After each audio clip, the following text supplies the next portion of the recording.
اعوذ باللہ من الشیطان الرجیم بسم اللہ الرحمن الرحیم السلام علیکم۔ اے اللہ ہمیں ان لوگوں میں شامل فرما جو آپ کو پہچان کر اس پر ثابت قدم رہیں۔ اے رب العالمین ہماری آنکھوں کو ان مناظر کا مشاہدہ عطا فرما جو تیرے وعدے کے مطابق زمین پر حق کی فتح کی نوید ہیں، آمین۔ ناظرین مکرم، دنیا کے منظر نامے پر ایسی کہانی بار بار ابھرتی ہے جو وقت کے دامن میں چھپائی گئی ہے۔ یہ کہانی ہے سرخ گھوڑوں کے لشکر کی، ایک ایسا لشکر جو نہ صرف انسانیت کی بقا کی آخری امید ہوگا بلکہ حق و باطل کی جنگ میں فیصلہ کن کردار ادا کرے گا۔ کیا یہ صرف ایک تصوراتی قصہ ہے یا ایک ایسی پیشگوئی کہ جس کے آثار ہماری آنکھوں کے سامنے ابھر رہے ہیں؟ آج ہم آپ کو تاریخ، احادیث، صوفی پیشگوئیوں اور جدید حالات کی روشنی میں بتائیں گے کہ سرخ گھوڑوں کا لشکر در حقیقت کیا ہے اور کب ابھرے گا۔ تو ہمارے ساتھ اس ویڈیو پر بنے رہیے۔ سامعین محترم، اسلامی روایات میں رنگوں کی اپنی زبان ہے۔ سرخ رنگ خون کی قیمت، انقلاب کی علامت اور بغاوت کے علاؤ کی پہچان ہے۔ سرخ گھوڑے کوئی عام گھوڑے نہیں، یہ وہ جنگجو ہیں جو ظلم، دجالی نظام اور شیطانی طاقتوں کے خلاف آخری معرکہ لڑیں گے۔ بعض صوفی تفاسیر اور باطنی علوم میں سرخ گھوڑے آنے والے لشکر کا استخارہ ہیں جو مشرق سے طلوع ہوگا اور جس کے قدموں تلے باطل لرز جائے گا۔ نبی علیہ الصلوۃ والسلام نے فرمایا، جب تم مشرق سے کالے جھنڈے دیکھو تو ان کے ساتھ ہو جانا کیونکہ وہ حق کی طرف بلائیں گے۔ سامعین محترم، علماء کرام کہتے ہیں کہ یہ مشرقی لشکر دراصل وہی لشکر ہو سکتا ہے جس کے لیے سرخ گھوڑے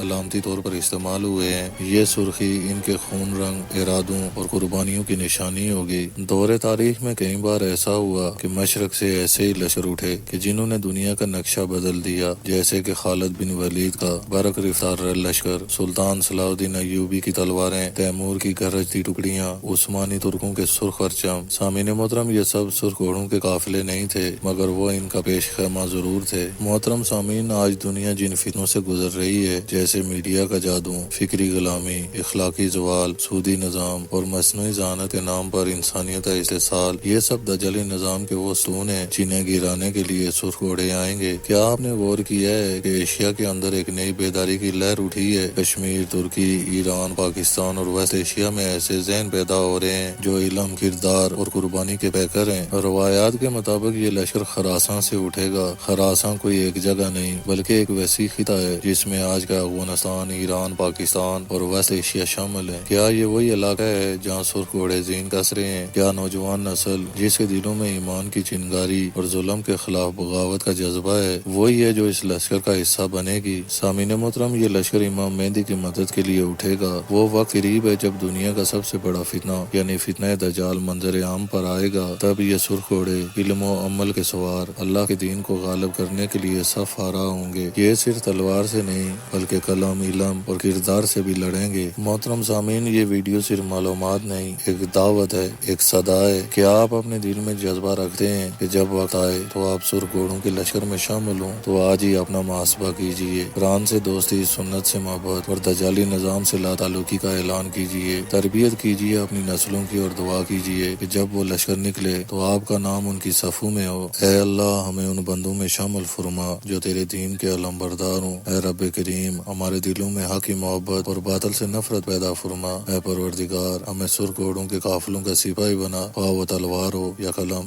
آمین یا رب العالمین۔ اگر آپ کو یہ تحقیقاتی ویڈیو پسند آئی ہو تو براہ کرم ہمارا چینل سبسکرائب کیجیے، ویڈیو کو لائک کیجیے اور شیئر کیجیے تاکہ یہ پیغام ہر اس دل تک پہنچے جو بیدار ہونے کے انتظار میں ہے۔ اللہ آپ کا اور ہمارا حامی و ناصر ہو۔ السلام علیکم ورحمۃ اللہ وبرکاتہ۔